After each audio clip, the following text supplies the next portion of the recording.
कृषी विश्व वृत्तपत्र व महावृत्त न्यूज मराठीचा 5वा वर्धापन दिन सामाजिक उपक्रमाने संपन्न। तालुकास्तरीय पत्रकार कार्यशाळेत व्याख्याते श्रीराम पुरोहित सर यांचं अनमोल मार्गदर्शन।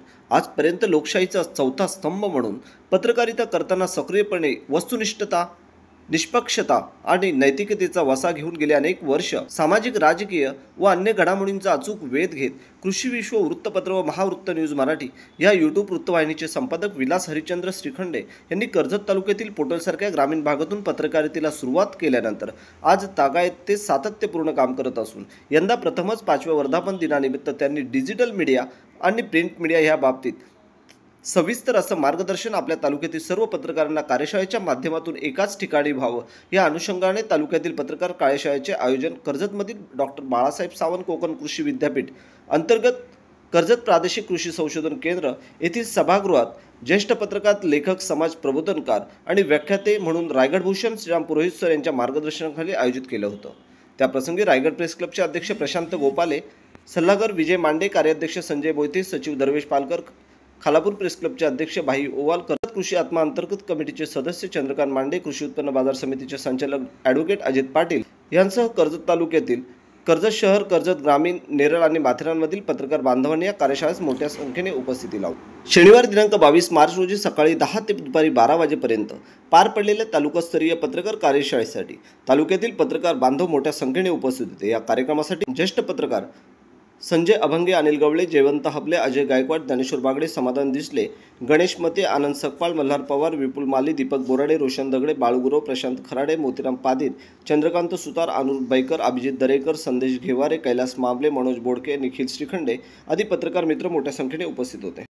छान संख्या आहे। मी अजिबात मला असं अनुभव की आता किती झालं, खूप छान संख्या आहे। आणि आपलं अजून एक कौतुक करतो की आपण कृषी विश्व चालवत असल्यामुळे प्रगतीशील शेतकरी मांडे साहेब यांना देखील आज आम्ही भाषण केले, त्यामुळे खऱ्या अर्थाने आपण तो योगही काम साधलाय।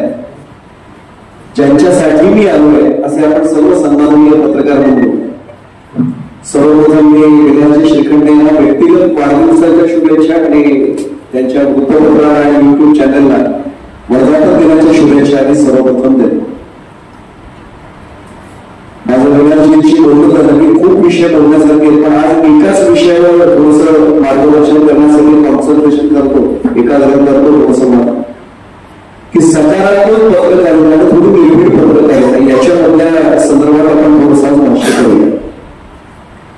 प्रामाणिकपणे सांगायचं तर मार्गदर्शन या शब्दाला मी विलासजी खूप घालतो, कारण मी पत्रकारितेत असताना मी नाव सांगत नाही, विचारू नका पुढल्या वर्षीचा हा प्रसंग नाही, आणि एका पालकमंत्र्यांच्या मुलीचं रायगडमध्येच लग्न होतं आणि तेव्हा रायगडमध्ये पत्रकार किती होते असं 10 आणि 15 पत्रकार जिंकले रायगड जिल्ह्यात होते।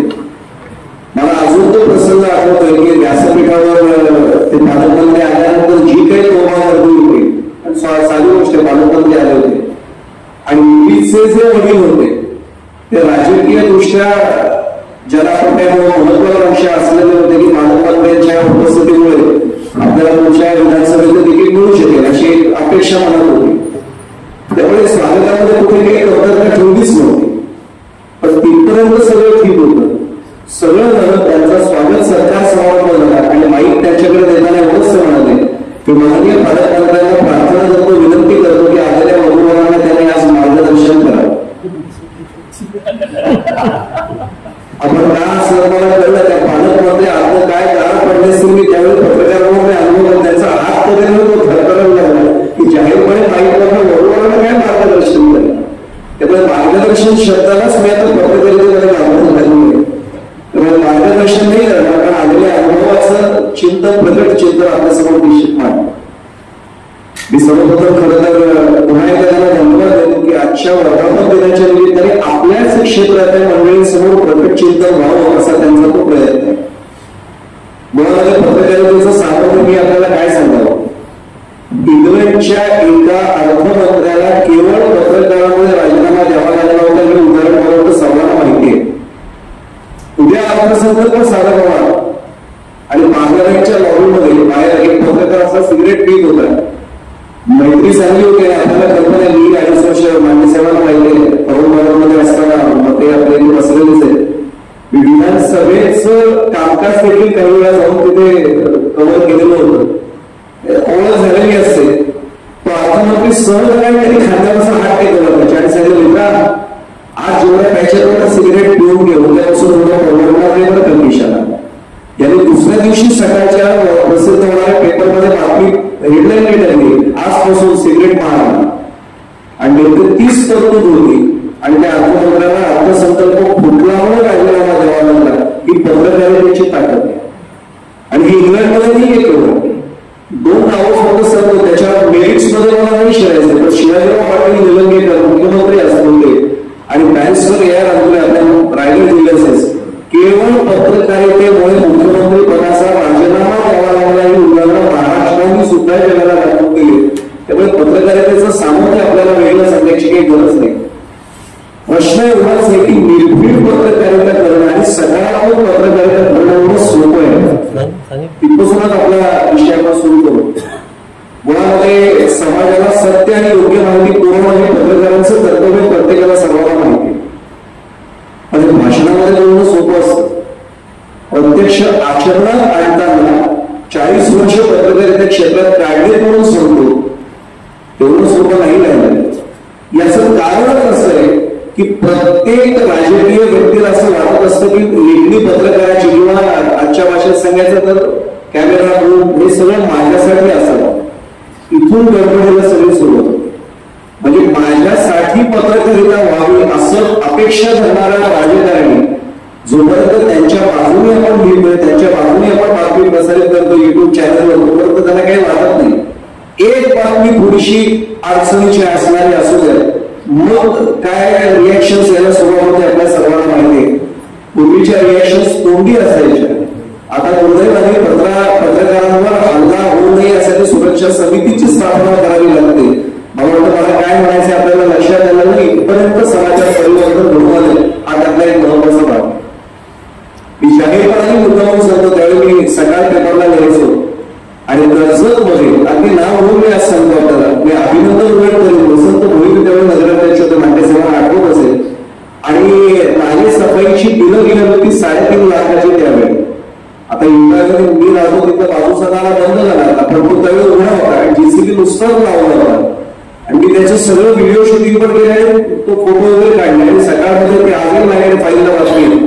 मी त्यात लिहिलं एवढंच की नाले सफाईच्या नावाखाली नगरपालिकेला ठेकेदाराकडून 3.5 लाखांचा गणला.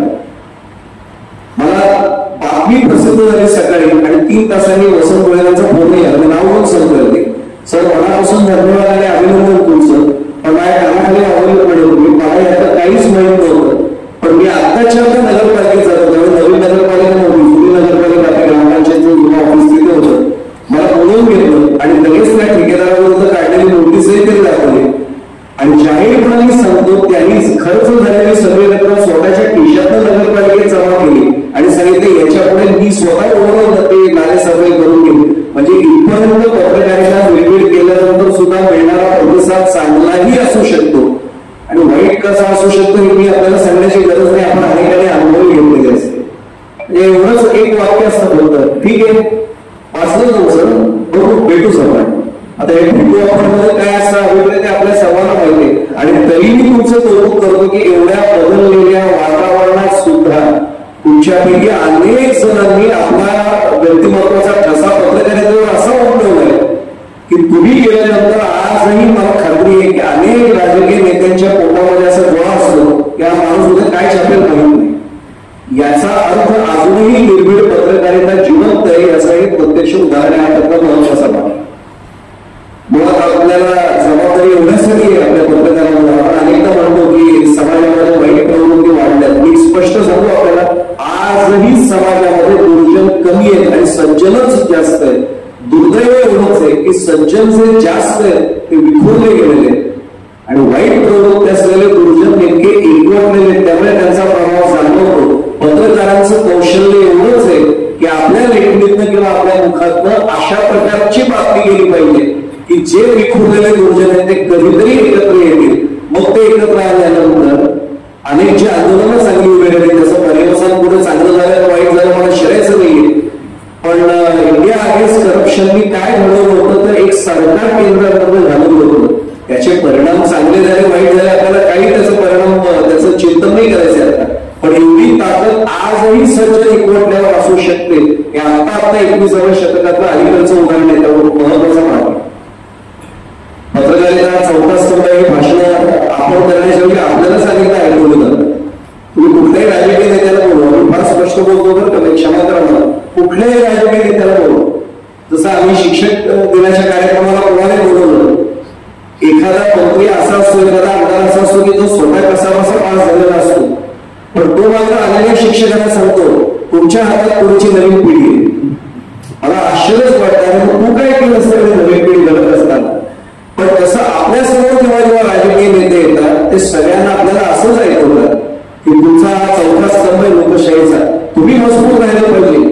बाकीचे 3 खांब जेव्हा कमजोर होतात, मी जाहीरपणाने सांगतो निर्भीड आणि सकारात्मक पत्रकारितेनेच हा समाज टिकवलाय. ही लोकशाही जी उभी आहे ना, ही 3 खांबांमधल्या एक न्यायपालिका आणि दुसरी हा आपला पत्रकारितेचा स्तंभ आहे. 2 खांबांमुळे ती जास्त उभी. मी कायदे मंडळाबद्दल कार्यकारी मंडळाबद्दल पूर्ण आदर राखून बोलतोय.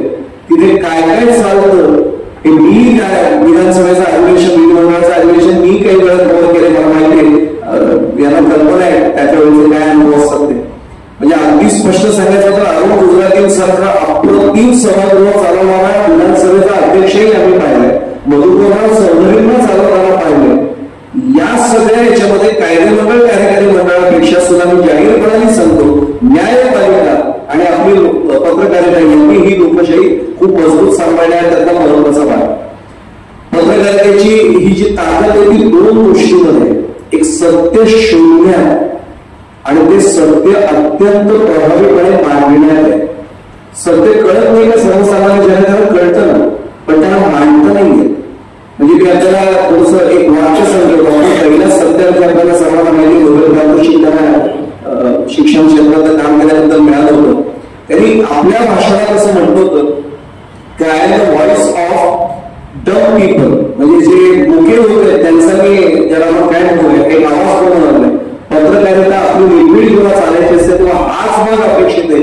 समाजाला कळतंय पण समाजाला बोलता येत नाही, पण समाजाची अपेक्षा अशी असते. मी अगदी थोडक्यात सांगतो तुम्हाला, मला काय म्हणायचं मुद्दा स्पष्ट होईल. सायकोलॉजीचाही मी विद्यार्थी, चित्रपट जेव्हा आपण बघत असतो ना, माझं वजन 50 किलो पण नसेल, पण तो विलनला जेव्हा हिरो मारतो ना तेव्हा माझ्यासारखा माणूस पण मार असाच. मला माहितीये सगळं खोटं आहे, पण ती वाईट प्रवृत्ती आहे ना, त्याला कोणतरी चांगली प्रवृत्ती ठोकते म्हणल्यानंतर मला बरं वाटतं. वाचकांची आणि प्रेक्षकांची हीच अपेक्षा आहे की पत्रकारांनी तरी आमच्या बाजूने कोणतरी असं उभं राहावं की राजकीय लोक यांना तरी घाबरत नाही. कारण त्याला माहिती आपल्याला नाही घाबरत. राजकीय लोकांना केवळ घाबरवण्यासाठीची पत्रकारिता म्हणजे निर्भीड पत्रकारिता नव्हे. निर्भीड पत्रकारिता म्हणजे पत्रकार समोर आहे याची जाणीव राहिल्यानंतर सुद्धा माझ्याकडनं चुकीचं काम घडताच कामा नये. हा एक विधायक अंकुश जो राजकीय नेत्यांवर राहतो तो खरं त्यातला एक महत्वाचा भाग. मी अगदी प्रस्तावना झाल्यानंतर मी थोडासा तपशिलात आपल्याला शिरायला सुरुवात करतो. मुळामध्ये अरिस्टॉटलचं मला एक वाक्य फार आवडतं. ग्रीक तत्वज्ञ अरिस्टॉटल आहे की विश्वासार्हता किंवा सचोटी असलेली व्यक्ती म्हणून ज्यांच्याकडे पाहिलं जातं त्यांचाच प्रभाव समाजावर पडतो. मला काय म्हणायचं आपल्याला नक्की लक्षात आलं असेल. काय वाक्य? विश्वासार्हता किंवा सचोटी असलेली व्यक्ती म्हणजेच समाजातली प्रभावी व्यक्ती, असं अरिस्टॉटल म्हणतो. पत्रकारितेच्या बाबतीत याला आपोआप कसं असेल, जेव्हा पत्रकाराबाबत विश्वास होताना असं वाटतो की हीच व्यक्ती केवळ विश्वासार्ह आहे, ही व्यक्ती कधीच आपला विश्वास गमावणार नाही, त्याच वेळी फक्त खऱ्या अर्थाने निर्भीड पत्रकारिता होऊ शकते. ज्यावेळी एखादा पत्रकार, आणि आपल्यामध्ये जसं समाजात शेवटी एक संघ आपणही समाजात आलो, म्हणजे पूर्वी असं लोक म्हणायचं की यथा राजा तथा प्रजा, आता तसं नाही राहिलं लोकशाहीमध्ये. यथा प्रजा तथा राजा झाले, कारण people get the government reserve, लोक मतदान करतात त्यातच सरकार निवडून येणार. तसंच पत्रकारिता हे आपल्या समाजामध्येच लोक आलेले आहेत. समाजात जर एखादी वाईट प्रवृत्ती असेल तर पत्रकारिता ते असणार नाही असं कसं म्हणतात. आमच्या शिक्षण क्षेत्रातही, आमच्या नागरिक क्षेत्रातही ते आहे. सगळ्याच क्षेत्रामध्ये त्याला अपवाद म्हणून त्या व्यक्ती आहेत. आपलं कर्तव्य असं आहे की हे फक्त अपवाद राहिलेले आहेत. अपवाद हा नियम पत्रकारामध्ये ही आपली जबाबदारी महत्वाची. आणि म्हणून इतकं सोपं वाक्य, मी एक अत्यंत सोपा मुद्दा मांडतो आणि तो तपशिलात अजून शिरतो. आपण जे बोलतो ते केलं पाहिजे आणि आपण जे करतो तेच बोललो पाहिजे.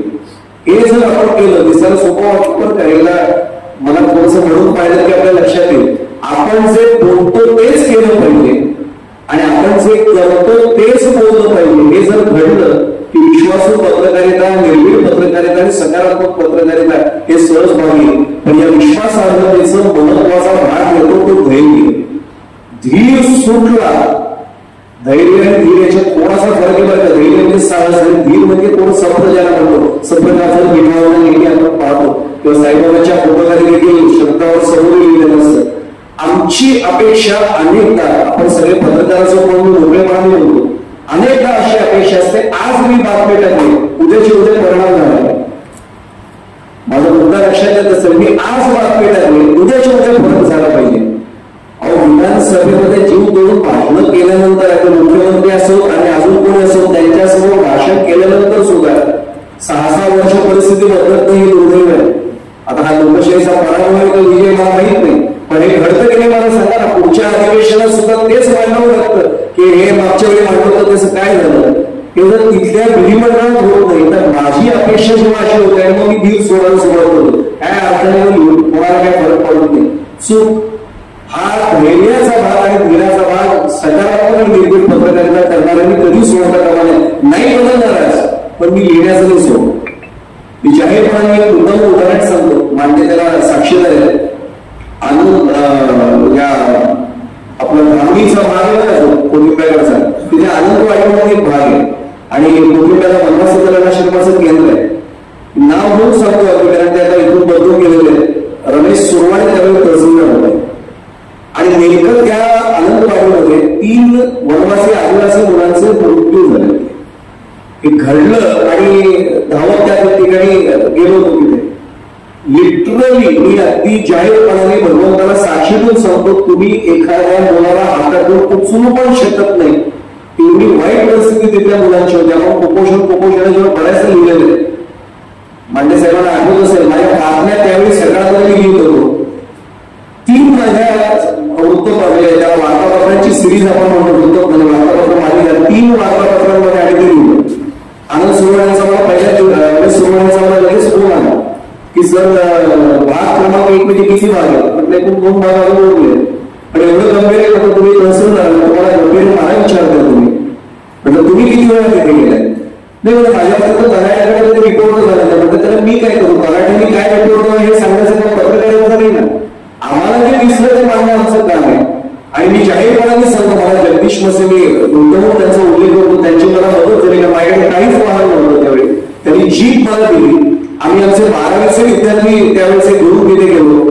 त्या सगळ्या मुलांना सर्वेक्षण करायला लावलं. मी जाहीरपणाने सांगतो, अंडरवेट ज्याला म्हणतात अशीच मुलं 90% त्या वाढीमध्ये होती. आणि मग ते लिहिल्यानंतर सगळे अंगणवाडीच्या सेविकांनी ते कडधान्य द्यायचं, ते कडधान्याची पोती पाहिलं आणि मग माझ्या वार्तापत्रात मग साहेब दुसऱ्यांदा लिहिलं की मुलांना, आदिवासी मुलांना कडधान्य की कीडधान्य. तेही मला सुरवाड्याचा फोन आला, सर ते असं काय लिहिलं तुम्ही. म्हटलं जाऊन बघितलं कधी. म्हटलं माझं चॅलेंज आहे सरकारी अधिकाऱ्यांनी हे कडधान्य जे देतात ना ते खाऊन दाखवा. म्हटलं ते बिचारे गरीब आदिवासी मुलांना म्हणून तुम्ही त्याला कीडधान्य देता का. मग त्या पोत्याचे सगळे फोटो आम्ही काढले. ते झालं. मग त्यांनी सगळे ठेकेदारावर कारवाई आणून तुम्ही काय करताय आम्हाला दिलेलं त्या मुलांना काय करताय तुम्हाला. आणि मी आज अभिमानाने सांगेन की आज त्यानंतर आनंदवाडीत कधीही कोणी जाऊन पहा एकही अंडरवेट नाही. हे पत्रकारितेची ताकद आहे. आम्हाला नव्हता का परिणाम झाला. मी आता नाव घेऊन सांगतो, मांडे साहेब त्यावेळी होते. मला त्या बालविकास महिला बाल कल्याण अधिकाऱ्यांचं नाव नाही सांगायचं. नाना कुलकर्णींच्या दुकानात त्यांनी मला सांगितलं होतं, सर तुम्ही योग्य नाही करत, आमची अडचण झाली याच्यावर हे आलाय. म्हटलं त्याला मी काय करू. नाही म्हणजे आमच्याशी बोलला असता तर काम झालं असं. म्हटलं तुमच्याशी बोलणं माझं काम नव्हतं. तुम्ही तिथे जाऊन म्हणून तुमचं काम आहे, छापणं माझं काम. तुम्ही केव्हा गेला छापलेली बातमी आल्यानंतर वर्ण तुम्हाला प्रमाणात केव्हा गेलात ना. मग त्या तिथे झाल्या. नानांच्याकडे त्यांचं काही वैयक्तिक होतं, नानांसमोर तरी माझं तुम्ही योग्य नाही केलं. पण तुमच्याकडनं शिकण्यासाठी नाही आलं. मी योग्य केलं काय अयोग्य केलं नाही. हे चुकीचं कसं आहे, हे चुकीचं असेल तर त्याचा खुलासा आहे. नाही म्हणजे चुकीचं मी कुठे म्हणते, पण मला माझ्याशी बोलायचं होतं. म्हणजे तुमच्याशी बोलणं हे पत्रकाराचं काम नाहीये. तुम्ही तिथे जाऊन बघत नाही एकही डॉक्टर, एकही नर्स त्या ठिकाणी कधीच चेकअप नाही केला नव्हता. नंतर सगळी मालिका लागली. मग युनिसेफचं जे नावच होतं, युनिसेफचं स्कीम त्यांना उपयोगी पडली, ती दुधाची पावडर त्यांना आली आणि मग ते सगळे विद्यार्थी त्याला बाहेर पडले. मी एवढ्यासाठी सांगितलं की ही विश्वासार्हता टिकवायची असेल तर आपल्याला कुठल्याही परिस्थितीमध्ये धैर्य ठेवावं लागतं. मी पहिलं वार्तापत्र झालं लगेच चेंज झाला असं नाही होणार, पण आपल्याला तो धीर ठेवण्याची गरज आहे. होईल आज ना उद्या बदल हा नक्की होणार, हा त्यातला महत्वाचा भाग आहे. विश्वासार्ह आणि धाडसी पत्रकारच सत्य सांगण्याचं धैर्य दाखवू शकतो, हा त्यातला महत्वाचा भाग आहे. माझ्याच मनाला जो प्रश्न पडला पहिलाच की मी हे असं लिहिल्यावर काय होईल. मी मला अगदी उघड सांगतो तुम्हाला, ते 8,000 आपल्या घरी बसवतो तेव्हा कोणता प्रसंग मी सगळं सांगत नाही, पण अलिबागच्या गोपाळसाहेब एका केसवर यांना सगळ्यांना डिटेलली सांगितलं होतं. दाऊद गँगमधला एक माणूस सर अडकला आणि 868 कोटी रुपयांचा सरकारी जमिनीचं गैरव्यवहार होता. आणि त्या याच्यामध्ये बातमी छापणार कळल्यानंतर दाऊद, मी नाव घेऊन सांगतो, दाऊद यांच्या एका माणसाने मला फोन केला होता आणि नेमका माझा फोन तो बायकोने माझ्या उचलला. ती पत्रकार संघाच्या अध्यक्षच होती आणि तिने फोन उचलले आणि सांगितलं कुठे नवरा, ते बोलण्याचं गमच होतं, नवरा कुठे, ते सगळं काय काम हे म्हणतात तुझ्या कपाळावरचं कुंकू टिकवायचं असेल ना तर त्याला सगळं बातमी नको छापू. दुसरी कोणाची बायको सगळं करायची घालून असते, पण मी भाग्यवान आहे. तिने एवढंच नाही खाली ठेव, मी फेविक्विक किंवा माझी टिकली लावते, तुझ्या बायकोच्या कपाळावरचं कुंकू टिकते का बघ पहिलं, ही गोळी होती कोणत्या सामान खिडकी बंद कर. त्यानंतर ती बातमी छापली गेली. मी सांगितलं 2 कलेक्टरवर कारवाई झाली, एक तर सस्पेंड झाले, 8 दिवस पोलीस कस्टडी मांडण्याजवळ सगळी केस ती माहिती आणि एकाचं आयुष्यभराचं पोस्टिंग फील्डवरचं संपलं. पत्रकारितेत आपण हे कोणाची नोकरी घालवण्यासाठी नाही करायचंय, पण जर सरकारी जमीन म्हणजे गुजरणाच्या जमिनी म्हणजे ग्रामस्थांच्या जमिनी जर कोणी पैशाच्या जोरावर लुटत असेल तर त्यासाठी उभं राहणं हे विश्वासार्हता समाजात निर्माण करणं. मग तिथल्या गावकऱ्यांनी सगळे प्रश्नपत्र करायला सुरुवात केली की नाही पत्रकारांमध्ये उभे राहिले की जमीन वाचते, पत्रकार उभे राहिले की प्रश्न सुटतात. ही विश्वासार्हता या माध्यमातून निर्माण होऊ शकते. माध्यमाला आपल्याला वॉचडॉग म्हटलं जातं आणि हे खरंच आहे. मी अगदी प्रामाणिकपणे सांगू, आपल्याला निरीक्षण हा सर्वात आपला प्रमुख गुण असला पाहिजे. किती बारीक निरीक्षण असलं पाहिजे, म्हणजे अगदी थोडक्यात सांगतो. मी समजा तहसीलदार कचेरीत जातो कुठल्या काही कामाला गेलं, तहसीलदार कचेरीमध्ये तहसीलदारांच्याकडे भेटायला येणारे माणसं असतात तर त्यांच्या चेहऱ्याकडे आपलं लक्ष पाहिजे. मी जाहीरपणाने सांगतो काही गोष्टी मीच घेऊन आपल्याला जातो पुढे, कारण मार्गदर्शन कार्यशाळाच आहे आपली. चेहरे जर वाचता आले ना पत्रकारांना तर आपली पत्रकारिता सर्वाधिक यशस्वी ठरते. मी जाहीरपणाने सांगतो दुर्दैवाने ते नाही आपासाहेब पालकमंत्री किंवा मंत्रालय मगाशीच म्हणतो मला उमेदवारांचं काम करताना 2.5 वर्ष पूर्णवेळ पत्रकार होतं. त्यातला काही महिन्यांचा भाग मला विधिमंडळ होतं आणि नेमकं आपासाहेब आपले पालकमंत्री होते.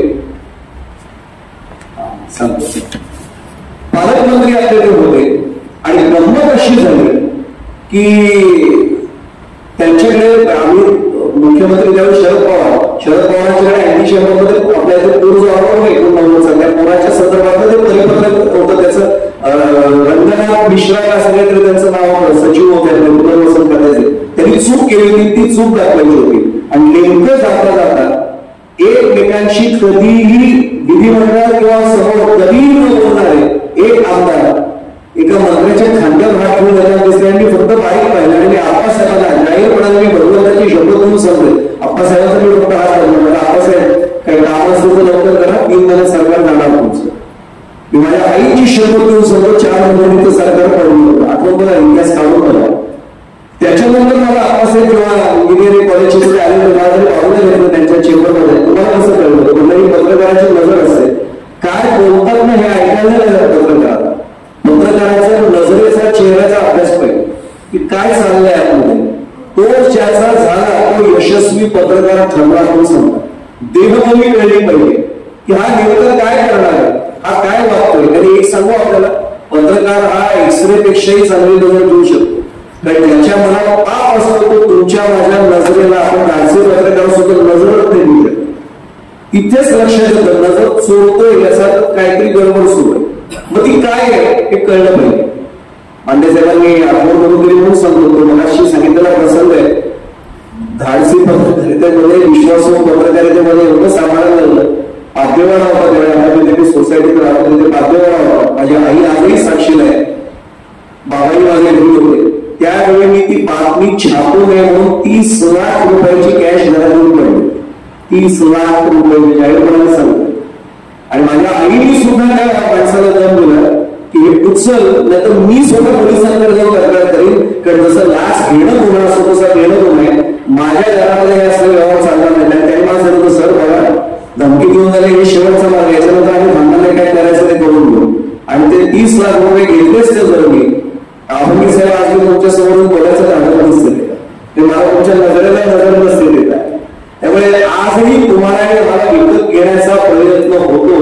माझा साधा हात सोडून प्रार्थनेचा भाग आहे की पत्रकारांनी आपली किंमत अशी वाढवावी की समोरच्याला कळलं पाहिजे की या माणसाला विकत घेण्यासाठी मला 10 जन्म घ्यायला नाही विकत घेतला जाऊ शकणार, याची किंमत मी देऊच शकणार नाही. इथपर्यंत आपल्या विश्वासार्हतेची उंची आपल्याला वाढवायची हा त्याचा महत्वाचा भाग आहे.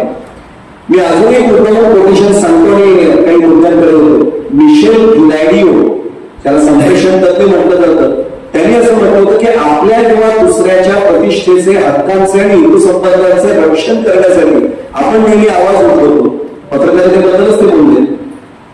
तेव्हा धैर्याची आवश्यकता असते. साहसाशिवाय पत्रकारिता करू शकत नाही. आणि एक सांगू आपल्याला, जसं माझ्या फोन आला होता तसं तुमच्यापैकी अनेकांना फोन आलेच असतील ना, असे कधी कोणाकडनं. ज्यावेळी आपल्याला आपल्या घरच्यांचे जर चेहरे डोळ्यासमोर येतात ना त्यावेळी रिपीट कुठे हलते बरोबर. तेव्हा रिपीट पत्रकारिता करताना आपण पहिल्यांदा एक विचार केला पाहिजे की माझी लेखणी जर हलू नये असं वाटत असेल तर कितीही काही म्हणू दे वैयक्तिक नाही घ्यायला. आणि मी एक साधा प्रश्न विचारू आपल्याला, बॉर्डरवर लढणारा जो सैनिक आहे, मी तर नेहमी एक वाक्य सांगत असतो संजयजी की शेतामध्ये कष्ट करणारा किसान आणि बॉर्डरवर म्हणजे सीमारेषेवर उभा असलेला जवान यांच्या जीवावर आपण यांच्याशिवाय आपण जगूच शकत नाही. खिशात पैसे करून मी जगतो आपण नाही, शेतात शेतकरी कष्ट करतो म्हणून आपण जगतोय एक. आणि सीमारेषेवर आपले जवान जे सैनिक आहेत ते आपले प्राण हातामध्ये घेऊन तिथे लढतात म्हणून आपण सुरक्षित होतो.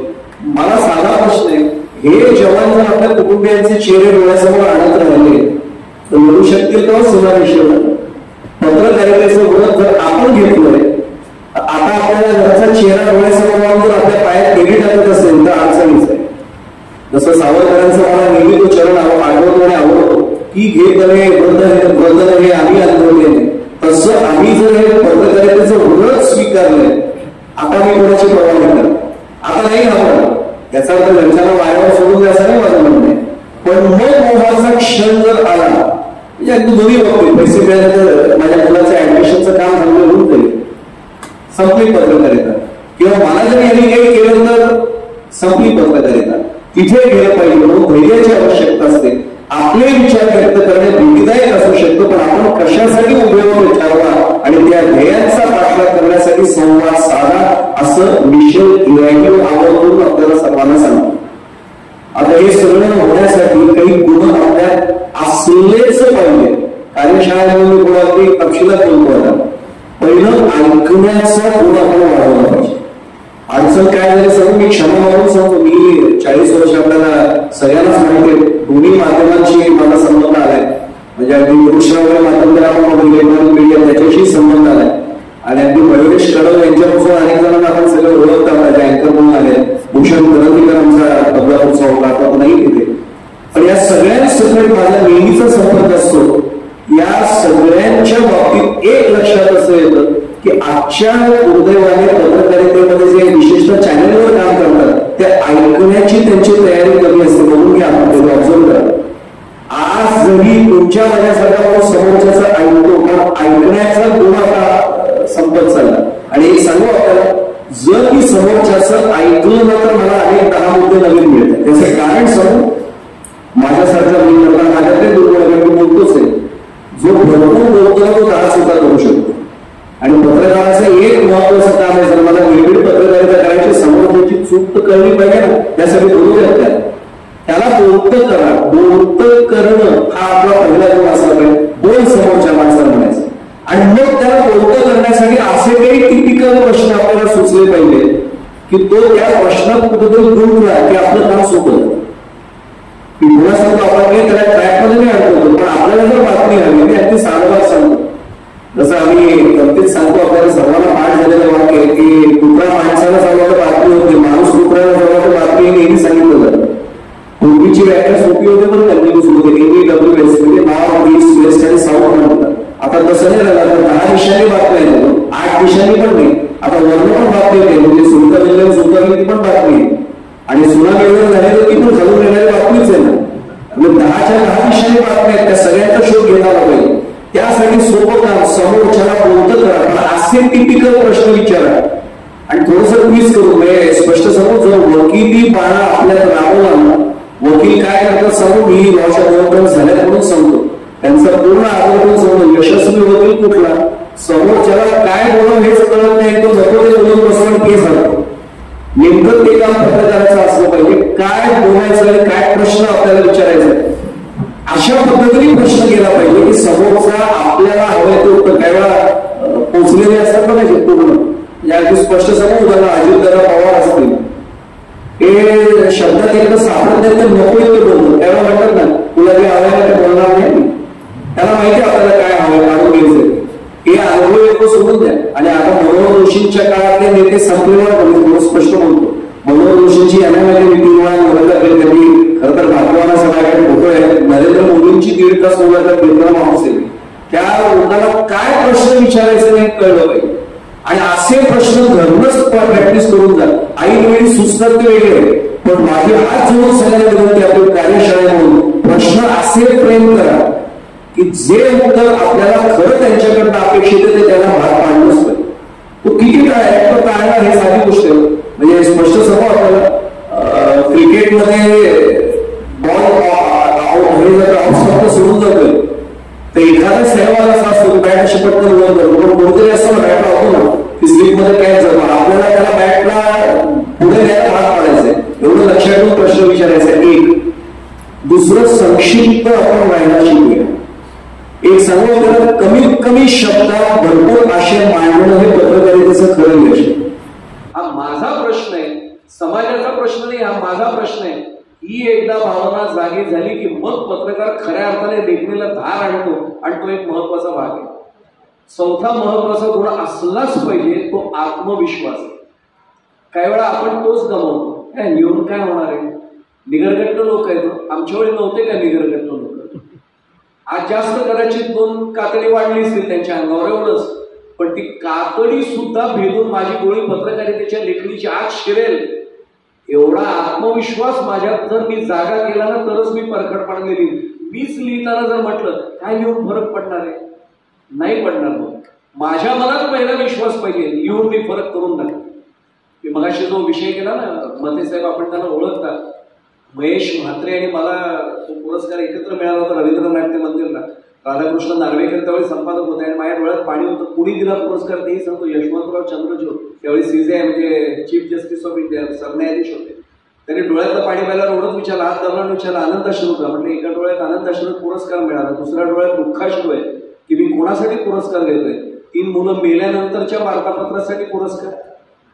ते मला खरं तर सांगताना आजही वाईट वाटतं. 3 मुलं गेल्यानंतर मला पुरस्कार मिळतोय याचा मी आनंद मानतो का? त्यानंतर काही घडलं नाही हा मला आनंद आहे, पण ते घडलं ना. एवढी संवेदना आमची जागी राहिली पाहिजे, तसा आत्मविश्वास. अरे बदलेले चित्र.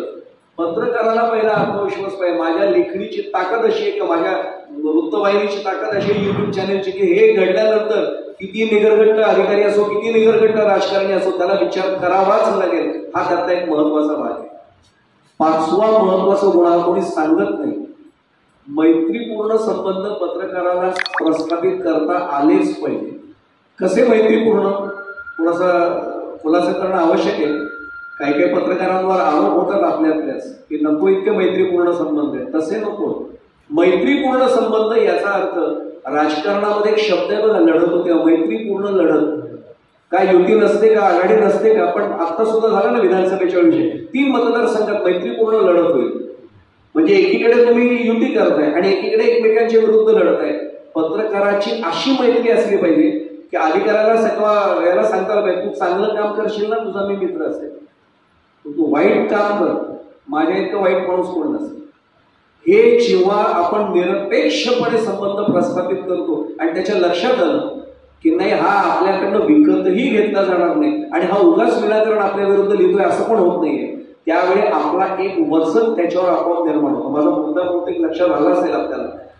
जेव्हा तू चांगलं काम करशील, माझ्या इतकं तुझा चांगला मित्र कोण नसेल, मी लिहीन तुझ्याबद्दल, पण तू वाईट काम कर, माझ्या इतकं टोकदार लेखणी कोणी हातात घेणार नाही. हे दोन भाग आपल्याला सांभाळता आलेच पाहिजे, तरच माझी सकारात्मक पत्रकारिता आणि निर्भीड पत्रकारिता होऊ शकते. त्यातला महत्वाचा भाग आहे निरीक्षण. हा 6वा मुद्दा मी मगाशी सांगितलं, देहबोली अभ्यासाला आपण शिकलो पाहिजे जाणीवपूर्वक. आणि एक सोपा उपाय सांगतो आपल्याला, घरच्यांपासून शिका.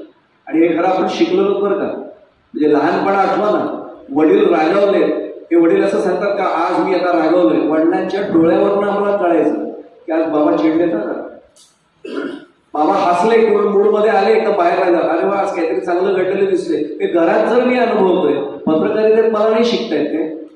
ज्याच्याकडे मी जातोय त्या माणसाच्या चेहऱ्यावर, मी स्पष्ट सांगू तुम्हाला, आर पाटलांचं नाव घेऊन सांगतो, मला तो माणूस आवडायचा कारण तो होता, तो स्पष्ट होता. डोंबिवलीला नाट्य संमेलन झालं होतं, आपल्याला कदाचित आठवत असेल, अखिल भारतीय मराठी नाट्य संमेलन होतं आणि त्याच्या उद्घाटनाला ते आले होते. त्यांनी सांगितलं अभिनेत्यांना, मंडळी तुम्ही काय अभिनय करा, तुमच्यापेक्षा आम्ही चांगले अभिनेते होतो. आमच्याकडे ज्यावेळी कोणतरी निवेदन घेऊन येतं, हो का असं आहे का, बरं अजिबात पाणी नाही घेत, अरे ते निवेदन घ्या, ते ताबडतोब झालं पाहिजे, मला संध्याकाळी रिपोर्ट आला पाहिजे ताबडतोब. तेवढंच कोणतरी येतं, साहेब त्या मुलाचे वडील आले, 99% मार्क आहेत, अरे क्या बात आहे, वा वा वा वा, असा पक्षाचा कार्यकर्ता पाहिजे, ए मागो चहा मागो. आणि तेवढंच कोणतरी येतं, साहेब आपला कार्यकर्ता आहे, 2 दिवसापूर्वी त्याची बायको गेली. अरे लगेच चेहरे मी बदलतो. आता तुम्हाला सांगतो, निरीक्षण सोपं नाहीये पत्रकारासाठी, कारण ज्या राजकारणी माणसांना आपण भेटतो ते प्रत्येक क्षणाला चेहरे बदलत आहेत. मी फार स्पष्ट बोलतोय, आपल्या लक्षात आलं असेल, त्यामुळे त्यावेळेचा चेहरा नका बघू नुसता, 5 मिनिटांनी चेहरा कसा बदलतो हे ज्याला वाचता आलं तो यशस्वी पत्रकार. माझा मुद्दा मला वाटतं लक्षात आला असेल, तो आत्ता माझ्या समोर असा आहे. बाहेर पडता पडता एक टीप देऊन जाऊ का, मी स्वतः अनेकदा हे प्रयोग केलेत म्हणून. आपल्या समोर त्यांचा चेहरा वेगळा असतो, हे फक्त आपल्या आपल्यात ठेवा, त्यांना नका समजून, त्याचं ते सावध होते त्याच्या पुढे. बाहेर पडल्यानंतर काहीतरी निमित्त करून पटकन नकळत आज जा, त्यांचा चेहरा कसा असतो फक्त बघा. आणि काय वागताना किंवा तुमच्याशी बोलत असतील, नाही ते केलं पाहिजे, अगदी प्रश्न योग्य आहे, तुम्ही बाहेर पडल्या पडल्या आल्या असं केलं की ओळखायचं, काही आपली दखल नाही घेतली. मी फार स्पष्ट बोलतो, आपल्याला लक्षात आलं असेल, कार्यशाळा आपल्याला इतकं बारीक निरीक्षण पाहिजे की हा खरंच दखल घेणार आहे, त्या उडवून टाकले, हे बोलतोय फक्त, आता कॅमेरा बंद झाला ना, आता काही करून चालतं. इथे कॅमेरा मागचा चेहरा ज्याला कळतो तो यशस्वी पत्रकार होतो, हे फक्त लक्षात ठेवा. तो विनम्रही असला पाहिजे. थोडस आपण पत्रकाराचं पुढे सांगतो, अडचण अशी होते काही वेळा की आपण पत्रकारितेमध्ये थोडासा आपल्याला जो अधिकार येतो ना, त्याच्यातनं आपण सगळ्यांचीच कडक वागायला, त्याच्यात गडबड होते, मग आपले संबंध सुद्धा तुटत जातात. मी थोडं स्पष्ट बोलतो, क्षमा करा मला, पण अनेकदा ही चूक होते. आपल्याकडनं नसेल होत, पण अनेकांकडनं होते, हा माझा अनुभव आहे. 40 वर्षाच्या मी एक सांगू, घटनेने, मी मगाशीच म्हटलं लॉचे 2 टर्म्स माझ्या झाले, घटनेने पत्रकार म्हणून मला कुठलाही वेगळा अधिकार दिलेला नाही. जो अधिकार सर्वसामान्य नागरिकाला तोच खरं तर मला आहे. हा PIB आहे हा वेगळा आहे, तो त्या पत्रकारितेपुरता आहे.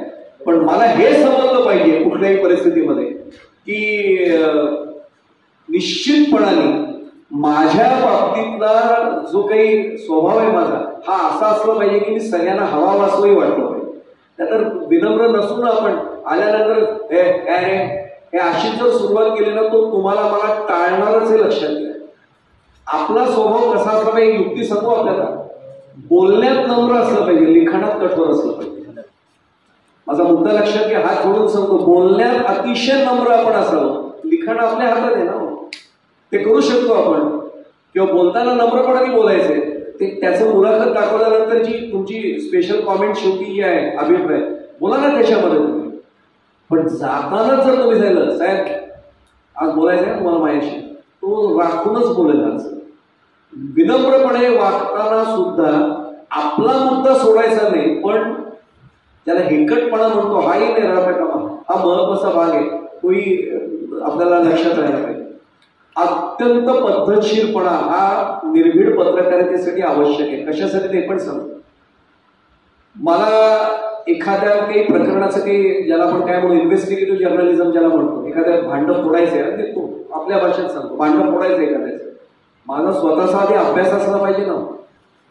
ऐनवेळी जाऊन मी काहीतरी सुचेल ते विचारेन, याला पद्धतशीरपणा म्हणत नाही. हात जोडून माझी मित्रांनो प्रार्थना आहे की ज्या प्रश्नाला मी वाचा फोडणार आहे ना त्या प्रश्नाचा माझा अभ्यास असला पाहिजे. मी नेटवर जाऊन शोधेन की समजा अंदाज पत्रकातले काही घोटाळा आहे. अगदी एक उदाहरण म्हणून सांगतो, जिल्हा परिषदचं असेल, त्यांनी समजा निधीची तरतूद केली असं दाखवलं की 100 शेतकऱ्यांना काय शेळ्या वाटप केल्या. आम्ही ही पण प्रकरण काढले, मांडेसाहेब साक्षीदार आहे. 100 शेतकऱ्यांना दिले. आज तुम्हाला वेबसाईटवर नावं मिळतात ना. 4 जणांकडे मी जाऊन येईन प्रत्यक्ष, त्यांची मुलाखत घेऊन येणारी. शेळ्या कुठे दाखवा, कसल्या शेळ्या. सुदैवाने रायगड जिल्ह्यात हे प्रकार कमी आहे, पण आजही महाराष्ट्राच्या अनेक जिल्ह्यांमध्ये हे प्रकार घडतात. अस्तित्वात नसलेल्यांच्या नावावर अनुदान वाटलं जातं. बाकी सोडून त्या कृषी खात्याचा विषय जास्त आहे, मी कशाला त्याच्यावर बोलू. कुणाच्याही नावावर पीक विमा योजना आपण छापलाय तो विषय. माझा मुद्दा लक्षात आला असेल, मग माझा पद्धतशीरपणा कुठे येतो.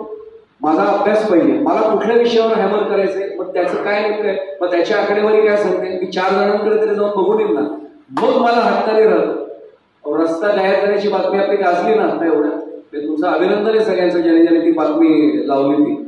मग याचा पद्धतशीरपणाचा अभ्यास माझा असला पाहिजे, म्हणजे समोरच्याच्या लक्षात येतं याला गुंडाळणं सोपं नाही.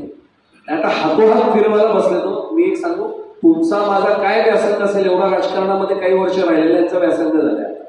त्याला माहिती कसं कुणाला काय हातात ठेवायचं, त्याच्यापेक्षा मी मोठा आहे हे दाखवण्यासाठी पद्धतशीरपणा असलाच पाहिजे. एक महत्वाचा भाग आहे. अत्यंत प्रामाणिकपणा हा जपलाच गेला पाहिजे. अत्यंत प्रामाणिकपणा म्हणजे मी एक सांगू स्पष्ट, ज्युलियस सीझरची गोष्ट मी नेहमी उदाहरण म्हणून सांगतो. रोमन सम्राट होता, आपल्या सर्वांना माहिती कल्पना आहे. एका सैनिकाच्या मुलीचं लग्न होतं. त्याच्या लक्षात असं आलं की माझ्याकडच्या पैशाने काही लग्न पूर्ण नाही होणार आहे, ती एक मुलगी आहे. ज्युलियस सीझरकडे त्यांनी हात जोडून प्रार्थना केली. आणि चांगला सैनिक होता, विश्वासू सैनिक होता. हात जोडून प्रार्थना केली, महाराज एकुलती एक मुलगी लग्न आहे, माझ्याकडे तेवढा पैसा नाहीये, लग्नासाठी पैसा थोडा मिळेल का. ठीक आहे, सोन्याच्या मुद्रा यांना द्या म्हणते. खजिन्यात जा आणि खजिनदार तुला देईल म्हणते. त्याला खजानची म्हणूया पाहिजे. हा संध्याकाळी त्याची ड्युटी संपली तर कोषागारात गेला, खजिन्याच्या जवळ गेला की पोतं सोन्याच्या मुद्रांनी सोन्याच्या भरलेलं असं पोतं होतं. तोंडला घेऊन जा. तोंडला हे मी कशाला एवढा माझा, मी फक्त त्याला मोहरा मागितलाय, मला आदेश आहे म्हणे एवढं पोतं भरून द्यायचंय. हा पुन्हा सीझरकडे गेला.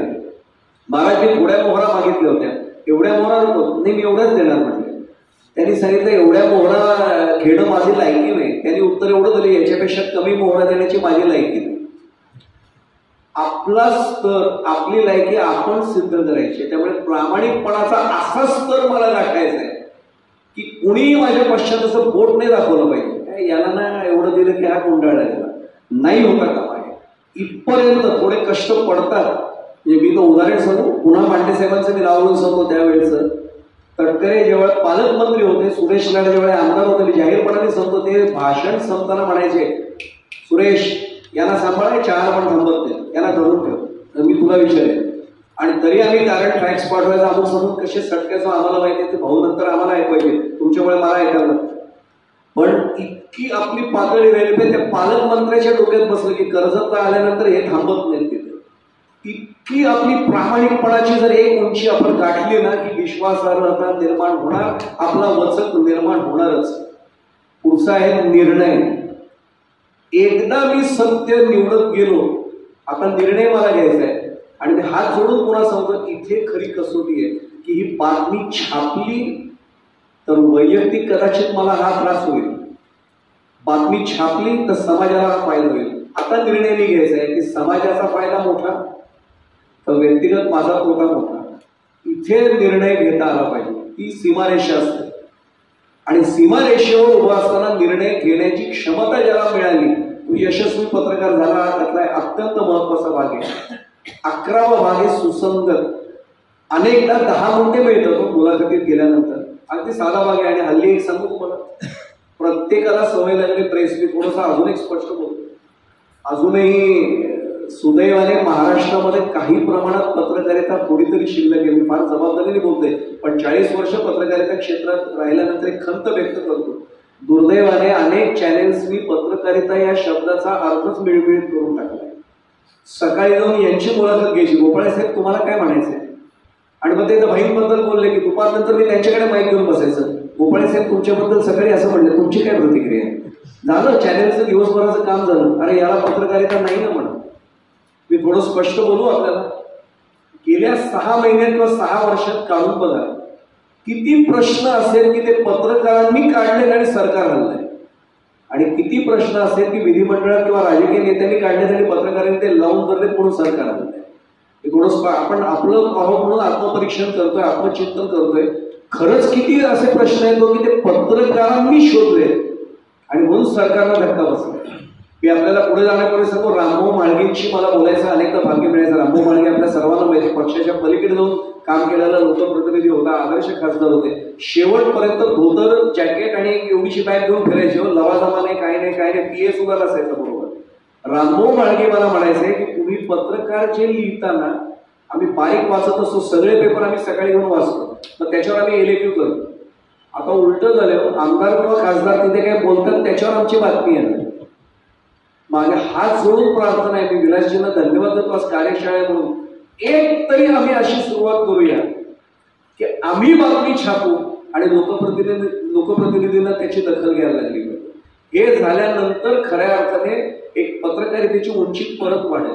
त्यांनी म्हटल्यानंतर आम्ही छापणं हे नाही नुसतं अपेक्षित आपल्याकडनं, आपण छापायचे. मी अगदी त्याच्याही पहिले माझ्याकडे सगळ्या फाईल्समध्ये बातम्या आहेत, मी नाव फक्त सांगत नाही कोणाचं, त्यालाही हे साक्षीदार आहे. शिक्षकाविना 6 महिने शाळा चालली होती, एक शिक्षकी शाळा होती, 6 महिने ती शाळा शिक्षकच जायचं नाही. नाव घेऊन फक्त एकच सांगतो, सुरेश भाऊ त्यावेळी तालुका पंचायत समितीचे सभापती होते, एवढं सांगतो, बाकी मी सांगत नाही काही. आणि गावात जाऊन मुलाखती त्यांच्या सगळ्या आदिवासी भाग होता बिचाऱ्यांचा, आणि इतकं सगळं ते सगळं टिकलं. 4थीच्या मुलांना ती मुलं गेल्या वर्षी 6 मुलं पास पण झाली होती. त्या मुलांना जाऊन गाठलं, एकालाही स्वतःचं नाव नव्हतं लिहित. आणि मग त्यांच्या जागी एक बदली शिक्षक, त्यांना कळलं मी आलोय, मग त्यांना पाठवलं. मग त्या शिक्षकाला विचारलं, म्हटलं हे 4थीत कसे काय पास झाले? ते मला माहित नाही. म्हणजे मागच्या वेळी कोण शिक्षक होते त्यांना माहिती. मग मी मागच्या वेळी जे शिक्षक आहे त्यांच्या घरी गेलो आणि सहज विचारायला सुरुवात केली, आणि अक्षरशः त्याला सांगितलं रेकॉर्डर ठेवतो, म्हटलं मला सांगा नाही तर मी तुमची म्हटलं कशी बदली होत नाही मी बघतो. नाही साहेब माझा काहीच दोष नाही, पंचायत समितीच्या गटविकास अधिकाऱ्यांनी मला गटविकास अधिकाऱ्यांनी व्हिडिओनी मला माझा अक्षर चांगल्याला पेसली बसवायला तिथे लिहायला बसवतात. नाव घेऊन फक्त तेवढंच सांगतो. सुरेश भाऊ त्यावेळी सभापती होते आणि सगळं झालं, आणि एका शिक्षकाने चक्क कबूल केलं, आम्हाला तिघांना लिहून बसवलं होतं. 3रीतून 4थीत आणि 4थीतून 5वीत जाणाऱ्यांचे पेपर आम्ही लिहिले. मुलाखत माझ्याकडे छापलेली कॅसेट दिले अजून लागले, आम्हीच पेपर. म्हटलं मग कळायचं कसं नाही, तुमचा शिक्षकाचं अक्षर ओळखता येतं, डाव्या हाताने लिहिले म्हणतात पेपर. आणि हे सगळं सुरेश भाऊंना लिहून मी ऐकून होतं. आजही जाहीरपणाने नावून जातो सुरेश भाऊ, सुरेश भाऊ मुलाखत आहे का. सुरेश भाऊ डोकं धरून बसले होते. नंतर आदेश निघाले, ते बदल्या झाल्या, सगळं झालं. माझा प्रश्न एवढाच आहे, आम्ही जाऊन प्रत्यक्ष शोधण्याशिवाय हे होऊ शकत नाही. निर्णय असा घ्यावा लागला. मला एकाने सांगितलं नका लिहू, शाळा कायमची बंद पडेल. म्हटलं कोण बंद करते? मी त्यावेळी वेगळा शब्द वापरला होता, मी थोडं वय लहान असतं आणि कीर्तन सुरू नव्हतं झालं, त्यामुळे आपल्याला कळलं आपण पत्रकार आहात, कोण बंद करते बघतो. म्हटलं शाळा कशी बंद करतील, ते काही वेळ लागलाय का त्यांना? शिक्षक नाही, त्याला काय मुलांचा दोष आहे का गावाचा दोष आहे का? आता ती शाळा व्यवस्थित सुरू, यांना कल्पना आहे सगळं, एवढंच सांगतो. सुसंगत म्हटलं ना, ती बातमी 10 मुद्दे मला मिळाले. माझ्याकडे खरा प्रश्न असा असला पाहिजे की त्यातले कुठले मुद्दे हायलाईट करायचे. तिथे जर सुसंगती नाही चालली तर बातमी वाया जाते. मी हात जोडून सांगतो, त्यांनी नेमकं एक वाक्य चुकून जरी तो बोलला आणि माझ्याकडे रेकॉर्डवर राहिलं, त्याची बातमी करता आली पाहिजे. की काय म्हटलं लक्षात आलं. काही जण म्हणतात की पत्रकार हा कावळ्याच्या दृष्टीचा असतो. का नसावं? कावळा म्हणजे टोच मारतो. पत्रकारांनी काय म्हणतो, तुम्हीच दिलं ना खाद्य, तिथे खाद्य असल्याशिवाय कावळा टोच, कावळा दगडाला टोच मारतो का दाखवा. अन्न असेल तिथेच टोच मारतो. तुम्ही चुकीचं काही बोलला, दुरुस्ती केली का त्याची? नाही केली ना, मग आपल्याला सुसंगती साधता आली पाहिजे. समोरचा 50 वाक्य बोललाय, त्यातलं हायलाईट करायचं वाक्य कुठलं आणि हायलाईट करायचा मुद्दा कुठला. मी फार तपशिलात जात नाही, बातमीचा पिरॅमिड म्हणतो आपण त्याला. खरं तर आपल्याला सर्वांना कल्पना आहे बातमीचा पिरॅमिडचा अर्थ हेडलाईन मेन असली पाहिजे, मग इंट्रो मेन असला पाहिजे, मग खाली त्याच्यात सर्वात कमी मुद्दा महत्वाचा तो शेवटी आहे. तो कशासाठी की हे डेस्कवर बसलेले कुठे कापू शकतात ते शेवटचं, काय आभार वगैरे सोडून द्या, पहिलं मौन. तो काय बोलणं हे महत्वाचं आहे. मुख्यमंत्री नेरळमध्ये ही बातमी महत्वाची का नेरळ ग्राम उदाहरण समजा झालेलं नाही असं काही छापा होते. नेरळ ग्रामपंचायतीचे लवकरच नगरपालिकेत रूपांतर करणार मुख्यमंत्र्यांची घोषणा, हे महत्वाचं का मुख्यमंत्र्यांचा नेरळ दौरा महत्वाचा. हेडलाईन अशी असली पाहिजे वाचकाला वाटलं पाहिजे बातमी वाचलीच पाहिजे. तिथे आपलं खरं कौशल्य तो एक महत्वाचा भाग आहे. संयमी असणं महत्वाचं आहे. एखाद्या प्रेस कॉन्फरन्समध्ये एखादा मुद्दा मिळतो, आपण तिथेच ऐकून मोकळतो, उद्या वाचा. तो 10 प्रयत्न करेल ते थांबवायचा. काही आपल्याला कळलं नाही असं दाखवा, संयम ठेवा थोडा. त्याला मनात मळा मारतो, उद्या वाचलं तर तुला कळेलच, किंवा संध्याकाळी बातमी पण युट्यूबवर तुला कळेल बरोबर. पण संयम राखता येत नाही अनेकदा, विशेषतः म्हणजे मी हात जोडून सांगतो, विशेषतः ज्या लहान आहेत वयाने, आपण लगेच चेहऱ्यावर दाखवतो, नका दाखवतो. आपण पण नेता आणि अभिनेता जसे आहेत ना तसा आपला पण अभिनय असला पाहिजे. आपल्याला काही नाही जवळ काही कळलं, एवढं गोड बोलून राहिलं त्याच्यात काय करायचं ते लेखणी आणि हे आहे ना आपल्या हातात, ते करायचं तेव्हा करू. पण तिथे संयम राहायला पाहिजे, जिज्ञासू आपण असलं पाहिजे. अनेकदा होतं काय सांगू आपल्याला, साधी पत्रकारिता करणं सोपं आहे, पण जिथे आकडेवारीचा संबंध आहे तो पत्रकार कंटाळतो. मी पुन्हा हात जोडून सांगतो, आपण आपले चोट म्हणून थोडं बोलतोय, हे कटकटीच आहे बाबा. तिथे आपली जिज्ञासा एवढी असली पाहिजे ना, म्हणजे अगदी साधं तुम्हाला सांगतो, निवडणुकीचं कव्हरेज करतो जेव्हा आपण, मागच्या निवडणुकांची आकडेवारी काढल्याशिवाय अनेक गोष्टी कळतच नाही. हे बदल काय झाले, त्यात इतके बदल होतात, डेमोग्राफिक चेंजेस, ते पण तुम्हाला कळल्याशिवाय कधीच तुम्ही निवडणुकीचे अंदाज देऊ शकत नाही. मांडे साक्षीदार आहेत, मी गुजरातच्या 3 निवडणुका आणि 1 लोकसभा निवडणूक गुजरातची आहे. माझ्याकडे आजही सगळे वार्तापत्र ठेवले. बाई 4 निवडणुकांचे 99% अंदाज माझे खरे ठरले गुजरातला जाऊन. याचं कारण पत्रकारांनी केलं काय पाहिजे. आपण करतो काय, राजकीय नेत्यांनाच भेटतो, त्यांना भेटू नका असं नाही म्हणते मांडे साहेब, पण एक करता आलं पाहिजे. माझी ठिकाणं सांगू मी मते साहेब, मी चहाच्या टपरीवर मुद्दामून चहा यायला बसायचो. बाईक वरनच गेलेलो होतो आणि समीर आरपडे माझ्याबरोबर अनेकदा तो कोकणात पण होता. मुद्दामून त्याला माझं प्रेस लिहिली काही बाजूला लावायची कुठे, सहज असं सॅक वगैरे घेऊन जायचं, जीन्सची पॅन्ट टी शर्ट. त्याला वाटतं गोव्याला जाणारा कोणतरी पर्यटक दिसतो. चहा पिता पिता हळूच काहीतरी त्या गप्पा ऐकायचे तिथे आणि हळूच म्हणायचं, दादा कुठला मतदारसंघ, अमुक, जसं काही माहितीच नाही आपल्याला. नेता अभिनेता दोन्ही असलं पाहिजे आपण, अमुक. मी काय ठिकाणी काय करत तेही सांगतो, विषय निघाला म्हणून. मोहिते साहेब एका ठिकाणी गेल्यावर बाळासाहेबांचा फोटो होता, त्याला असेल जय महाराष्ट्र, त्याला पाणी द्या ना जरा. पाणी नाही कोणीच म्हणत नाही कोकणातून, लगेच पाणी दिलं त्यांनी. म्हटलं काय सीट लागली आपली ना, कसलं तिच्या ह्याला ते गेले बाळासाहेबांचे शिवसैनिकांनी पैसे दिले घेतले. अहो म्हटलं होणार नाही, शिवसेना नाही जाणार. मी सांगतो तुम्हाला, मला विचारा, पिढ्या गेल्या आमच्या ह्याच्यात, 4 जण फिरले आपले. म्हटलं असं नाही होणार. अहो होईल नाही, पण तिथे जातील हो, इथले गेले, आता इथली कुठलीच मतं नाही मिळत. कॅल्क्युलेट करत जायचं काय होत जातं. आणि दुसरं आवडीचं ठिकाण सांगू, आपल्याला हमखास माहिती मिळते. अनोळखी ठिकाणी गेल्यावर सलून मध्ये, मी कधी दाढी करायला घरात नाही तिथेच न्यायचो, नूतन सलून मध्ये जाऊन बसायचं. अख्ख्या ऑल इंडिया रेडिओ चाललेला असतो. फक्त तुम्ही पत्रकार सांगायचं नाही, अनोळखीत दाखवायचं आणि ऐका इनोसन्स दाखवा. आपल्याला काही त्यातलं माहितीच नाही. तो सगळं मोकळेपणाने तुमच्या समोर धार सांगतो. अगदी उदाहरण सांगतो आपल्याला, शिवरामराजे भोसले त्यांच्या पत्नी सत्वशीला राणी भोसले सावंतवाडीतनं बंडखोरी करून उभ्या होत्या. प्रवीण भोसले त्यावेळी पालकमंत्री होते, ते अधिकृत उमेदवार होते. ते फिरले सुद्धा नाहीत मतदारसंघात. आणि भालचंद्र दिवाणकर नाव घेऊन सांगतो, गेले बिचारे असे सागरचे कार्यकारी संपादक होते, त्यांचं आणि माझं समीर हरपुडे त्याचा साक्षीदार आहे. 1.5 तास चर्चा चालली होती. त्यांना म्हटलं सत्वशीला राणी भोसले निवडून येत नाहीत, प्रवीण भोसले निवडून येतील. मला वाटलं एक दिवस गेला नाही मतदारसंघात, सत्वशीला राणींना राजेसाहेबांना आदर आहे.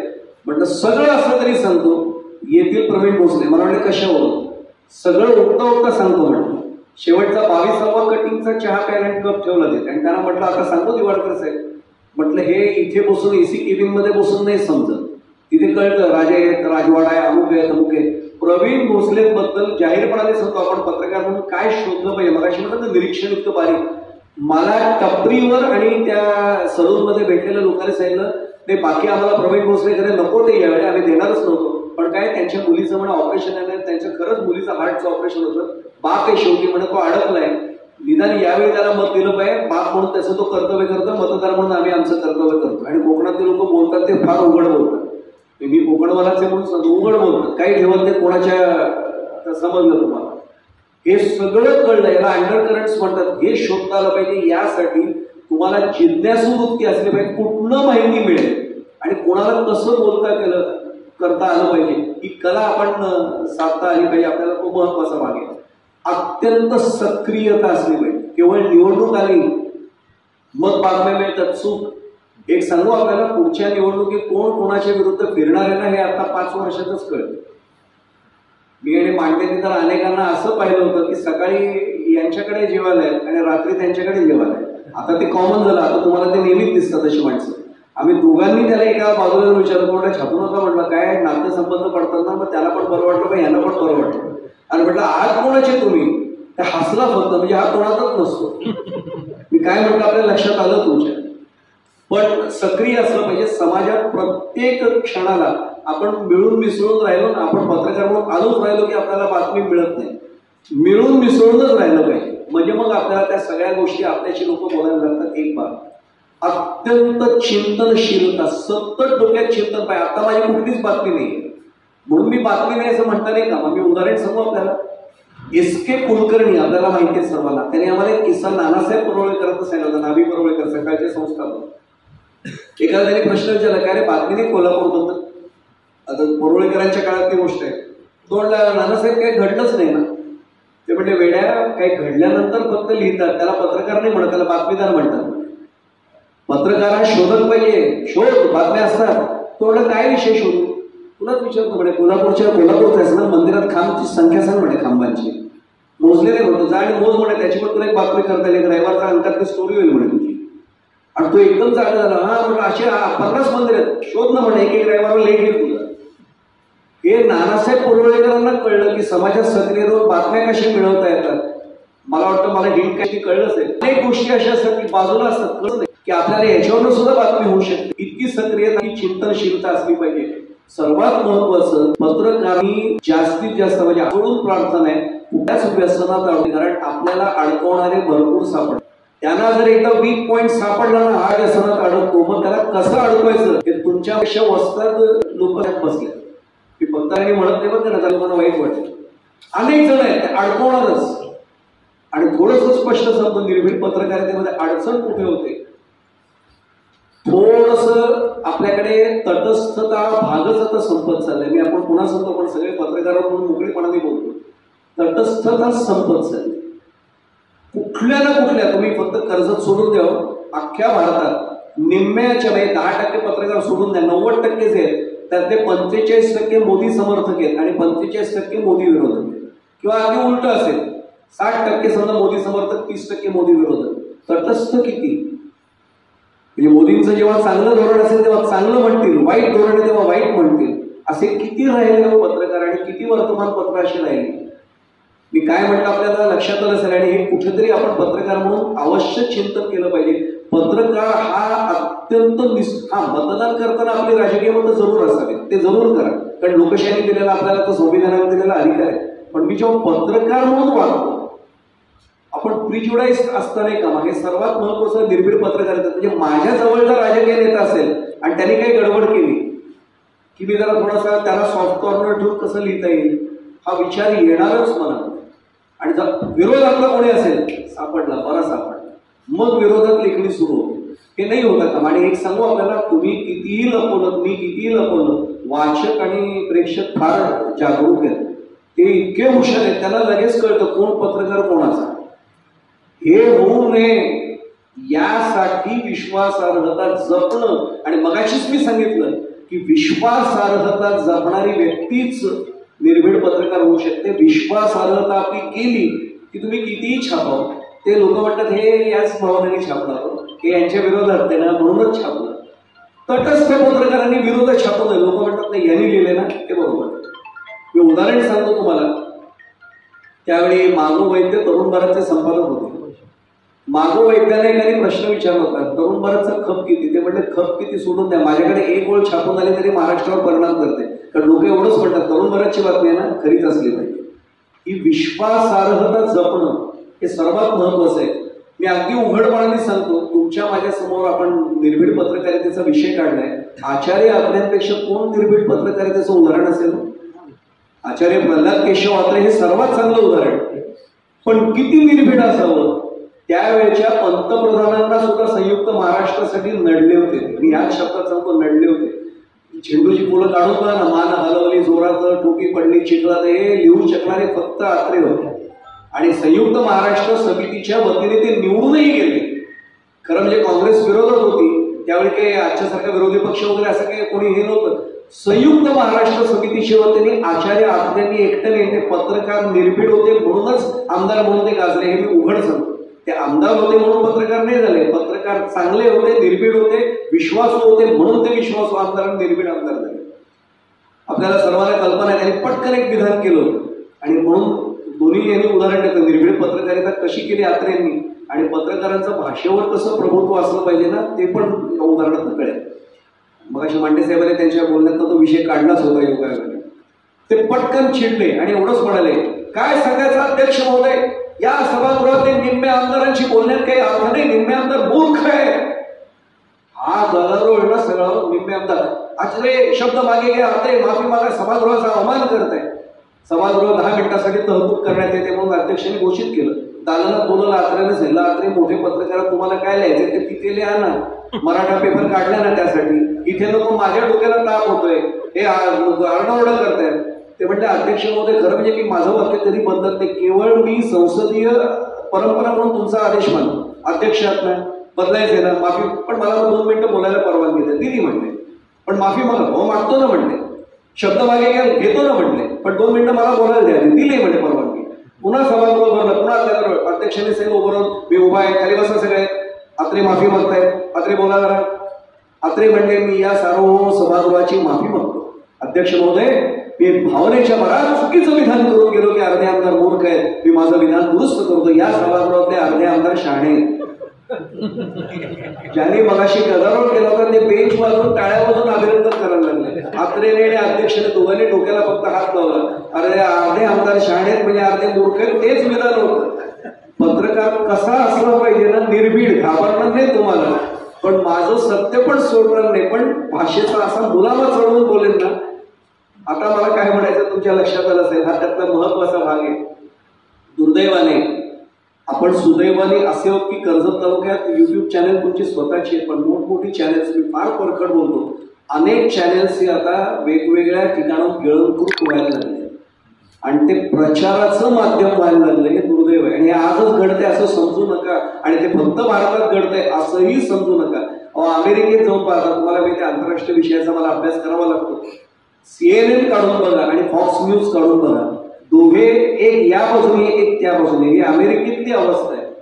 म्हणजे लोकशाहीचं मोठा डांबीम जे पिकतात किंवा जगात लोकशाही असली पाहिजे असं म्हणणार आहे. CNN एका बाजूला आहे, फॉक्स न्यूज एका बाजूला आहे. अमेरिकेत आहे. मी कसा अपवाद केला की भारतात अपवादच असेल, पण भारतात अपवाद जरी नसला तरी सुद्धा मी स्वतः वैयक्तिक, मी काही चॅनल नाही बदलायला जाणार, मी अख्खं माध्यम नाही बदलणार, मी पत्रकारितेचं क्षेत्र नाही बदलणार, पण निदान मी व्यक्तिशः माझी विश्वासार्हता कशी जपली जाईल, माझी निस्पृहता कशी कायम राखली जाईल, माझ्याबद्दल समाजाला कसा विश्वास निर्माण होईल, एवढी जरी काळजी घेतली तरी खूप महत्वाचा भाग आहे. मी अगदी 5 मिनिटात समारोप करतो कारण माझ्या घड्याळाकडे माझं लक्ष गेलंय. मी मार्क ट्वेनचं एक मुद्दाम वाक्य सांगतो, ते आपल्या सगळ्यांसाठी वाक्य आहे. ते म्हटले, आधी तथ्य मिळवा. तथ्य म्हणजे फॅक्ट्स. आधी तथ्य मिळवा आणि मग त्यांच्या मनाप्रमाणे, वाक्याचा अर्थ चुकीचा घेऊ नका बरं का, तो आपल्यासाठी आहे, आणि मग त्याला तुम्ही तुमच्या मनाप्रमाणे पाहिजे तर विकृत करा, पण आधी तथ्य मिळवा. मी काय म्हटलं आपल्या लक्षात आलं, मार्क ट्वेन होते फार विद्वान व्यक्ती. आधी तथ्य तर मिळवा, मग कसं मांडण्याचं विकृत करून तर तुमचा अधिकार आहे, पण तथ्य मिळवा म्हणजे get the facts first and then polish them as per your own opinion, own capacity, असं दोन्ही मी म्हणेन. बाळ गंगाधर टिळक यांची पत्रकारिता संपली. टिळकांचं एक वाक्य होतं की माझा एक पाय तुरुंगाच्या दारात किंवा कोठडीत असतो आणि एक पाय ऑफिसमध्ये असतो. आता अशी पत्रकारिता नाही करावी लागत आहे सुदैवाने. अपवाद आहेत सोडून द्या, पत्रकारांना अटक झाली नाही वगैरे असं काही समजायचं कारण नाही. ते राहुल कुलकर्णींपर्यंत झालं होतं ना आता कोरोना काळात सुद्धा. त्यामुळे पत्रकारांवर संकट येत नाही असं समजायचं काहीच कारण नाही. पण एवढी वेळ आता नाही राहिलेली. एक पाय तुरुंगाच्या कोठडीत आणि काय ते ब्रिटिश सरकार होतं. पण तरी सुद्धा ध्येयवादी पत्रकारिता संपत जर गेली दुर्दैवाने तर सर्वात जास्त निराश आपला समाज होईल. आणि म्हणून समाजाविषयी आपली कर्तव्यता अशी आहे की समाजाला विश्वास वाटला पाहिजे की राजकारणी कितीही चुकले तरी चालतील, राजकारणी लोकांनी किती अन्याय केले तरी चालतील, जोपर्यंत पत्रकारिता माझ्या बाजूने येणार तोपर्यंत मी कोणाला घाबरत नाही. एवढा विश्वास आम्ही निर्माण करणं हे आमचं खरं कर्तव्य आहे. त्यामुळे महत्वाचा भाग आपला असा आहे की दुर्दैवानी ही ध्येयवादी पत्रकारिता संपत तर चालली नाही ना असं वातावरण निर्माण होत असताना कर्जत तालुका म्हणून आपण असे उभे राहूया की नाही संपलेली ध्येयवादी पत्रकारिता आजही ती कायम आहे. याचा वस्तुपाठ आपण इतरांना जर घालून दिला तर गोपाळे साहेबांना खात्री आहे की देशातल्या काही पत्रकार संघटना इथे येऊन विचारतील की तुम्ही कर्जत तालुक्यात काय वेगळं चित्र निर्माण केलं, कसं केलं, काय नेमकं वर्तन तुमचं आहे. हाही त्याचा महत्वाचा भाग आहे. बाकी बोलण्यासारखं खूप आहे. बरेच प्रदूषण आपल्या पत्रकारितेत पण आले. भाषा प्रदूषण शिरले, माध्यम प्रदूषण आहे, आर्थिक तडजोडीचं प्रदूषण आहे, नैतिक प्रदूषण आहे, असू देत ना. पण प्रदूषण असल्यावर आपण जसा मास्क लावून प्रवास करतोच ना, बाहेर काही असू देत ना, समाजामध्ये काही चित्र असू द्यात, आम्ही योग्य तो मास्क लावू आणि आम्ही समाजाला खऱ्या अर्थाने वाचवण्यासाठी आम्ही प्रयत्न करू. हा त्याचा महत्वाचा भाग आहे. सोशल मीडियामध्ये अनेक जण स्वयंघोषित पत्रकार असतात, काहीही लिहितात. अशा वेळी उलट आपली जबाबदारी जास्त आहे की त्यांनी जरी चुकीचं लिहिलेलं असलं तरी लोकांना हा विश्वास आजही आहे. युट्यूब चॅनलवर आले नाही ना, पेपरमध्ये छापून आलेले ना, म्हणजे हे खरं नाही. एवढा जरी विश्वास आपण टिकवला ना तरी आपण खूप काही जिंकू. लोक काही वाचवतात व्हॉट्सअपवर, ते काय म्हणतील नाही कुठल्या चॅनेलने दिले का नाही, पेपरने दिले का नाही, मग हे खरं नाही. एवढी जरी विश्वासार्हता आपण टिकवू शकलो ना तरी आपण खूप काही आज 21व्या शतकात गाठलं की लोक आमच्यावरच विश्वास ठेवतील. हा सगळ्यात महत्वाचा भाग आहे. त्यामुळे बोलण्यासारखं खूप असलं तरी वेळेची मर्यादा ठेवतो. बरेच प्रसंग मिळतील. कधीतरी मी आता मांडे साहेबांना म्हटलं की शुद्धलेखन आणि पत्रकारिता हाच विषय घेऊन कधीतरी आपण बोलूया. त्याही विषयात निश्चितपणाने बोलता येईल. त्यामुळे अशा कितीही असंख्य अनिष्ट रूढी परंपरा आलेल्या असल्या तरी आपण काळजी करण्याचं काही कारण नाही. मला खात्री आहे की कर्जत तालुक्याला उज्ज्वल परंपरा आहे आणि ती यापुढे इतकी कायम उज्ज्वल होत राहील की मगाशी म्हटलेला विश्वास मी पुन्हा व्यक्त करतो की बाहेरच्या पत्रकार संघटना इथे येऊन अभ्यास करायला येतील की नाही कर्जत तालुक्यात त्यांनी काय वेगळं असं विश्वासार्हता मिळवली की आपण जाऊन इथले प्रयोग बघूया. ही खात्री मी बाळगतो. पुन्हा एकदा विलासजींना व्यक्तिगत वाढदिवसाच्या आणि त्यांच्या वृत्तपत्राला आणि न्यूज चॅनेलला, त्यांच्या युट्यूब चॅनेलला वर्धापन दिनाच्या शुभेच्छा देतो. आपण सर्वजण मान्यवर सन्माननीय पत्रकार आपण आहात आणि खरंच आपण समाज आजही जागा ठेवलाय. त्यामुळे आपल्या सर्वांना नतमस्तकून नमस्कार करतो. आमचे प्रगतीशील शेतकरी मांडे साहेब आले, त्यांनाही नमस्कार करतो. पुन्हा एकदा सर्वांना पाटील साहेब पण आपल्यालाही नमस्कार मुद्दाम करत. कारण मी मगाशी सांगितलं की शेतातले शेतकरी आणि सीमेवरचे जवान यांच्यामुळे आपण आहोत. हा त्यातला खरा भाग आहे याच्यामध्ये. त्यामुळे आपल्या सर्वांच्या चरणी पुन्हा एकदा विनम्रपणे अभिवादन करतो. इथेच वाणीला पूर्णविराम देतोय. धन्यवाद.